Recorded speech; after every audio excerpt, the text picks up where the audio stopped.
Hello everyone, welcome to my channel where I teach you Chinese grammar in a fun and easy way. Today we are going to look at this sentence, 请您别迟到. Let's break it down chunk by chunk and see what it means. The first chunk is qǐng.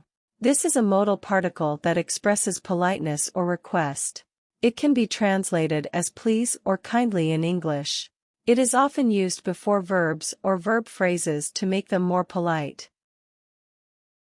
The second chunk is您. This is a personal pronoun that means you.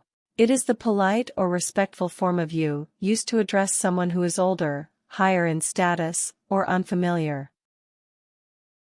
The third chunk is别. This is a negative particle that means don't or not.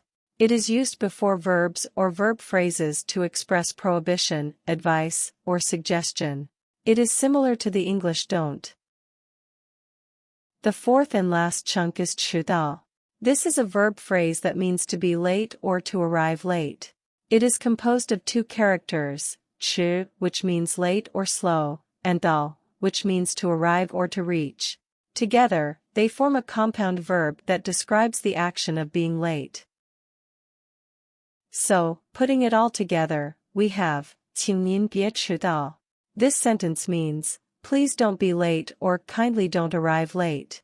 It is a polite way of asking someone not to be late for something, such as a meeting, an appointment, or a class. I hope you enjoyed this lesson and learned something new. If you did, please give this video a thumbs up, share it with your friends, and subscribe to my channel for more Chinese grammar videos. Thank you for watching and see you next time. Bye bye.